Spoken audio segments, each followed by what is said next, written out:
மாற்ற சொல்லிட்டு அநியாயம் அடிக்கிறீங்க.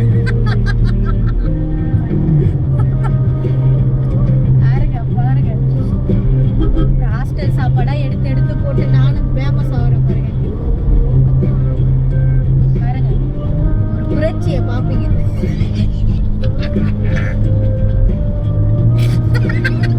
போய் 10 நாள்ல கண்ணீர் விட முதல்ல அது உண்மைதான். போன நினைச்சாலே ஒரு மாதிரி வயிறுலாம் ஏதோ பண்ணிச்சு. என்ன பண்றது, போகும்போது அந்த கட்டில தூக்கிட்டு போயிடுது. எனக்கு ஒரு மாதிரியா இருக்கு போகணும் அப்படின்னு நினைச்சாலே. பொண்ணுங்களுக்குள்ளே செட்டே ஆகாதுப்பா. 8 பேருன்னு ஐயோ பேசுறதே எனக்கு பிடிக்காது.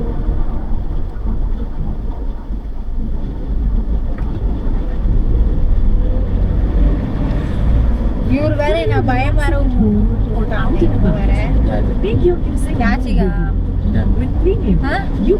திருடுவாங்க. நாம என்னத்த வச்சிருக்கோம், திருடிடுவாங்க. எது வச்சாலும் ட்ரெஸ் ஒரு பொண்ணே சொல்லுது இன்ஸ்டாகிராம்ல, அது உண்டுதான். ஜட்டி கிட்டி எல்லாமே திருடிடுதுங்களாம். அப்ப அது என்ன அது பழக்கம், திருடிடுவாங்க சொன்னாரு. அவரு வேற ஆமா கேர்ஃபுல்லா எடுத்து வச்சிட்டோம்னா பயமுறுத்தி விட்டுட்டு போறாங்க.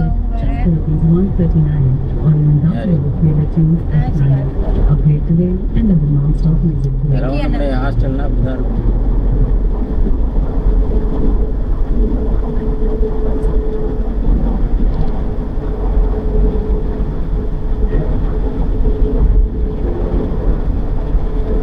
நல்ல ஹாஸ்டல் மேட் கிடைக்கலன்னா கஷ்டம்.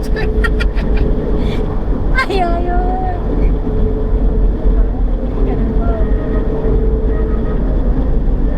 அந்த சாப்பாடு நினைச்சாலே சாப்பாடு நல்லா இருக்குது. காரமா இருந்துட்டாலே போதும், நல்லா இருக்கணும் கூட அவசியம் இல்லை. பொடி எடுத்துட்டு போயிடு, பொடி செஞ்சு எடுத்துட்டு போயிடு. அதுதான் இதெல்லாம் ஒரு பண்ணு போட்டு எரிஞ்சதுல பயன்படுத்தி. ஆமா ஒண்ணுமே எனக்கு காரமா இருந்தாலே போதும். நான் சாப்பிட்டு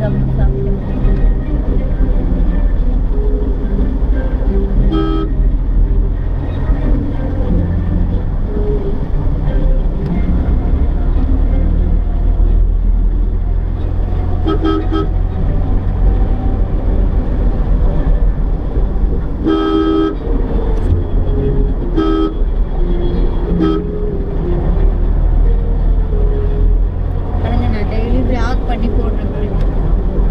எல்லாரும் மறந்து வாழ்வீங்க. யாரு நீங்களா? வாங்க மேடம். நான் ஐபோன் வாங்குறேன் ஈகோ அப்படி இப்படி போட்டான். என்ன தம்பி ஐபோன் வாங்கணும்னு இல்ல, எதுக்கு நீங்க ஐபோன் வாங்குனீங்க அப்படின்னு சொல்லிட்டு ஈகோ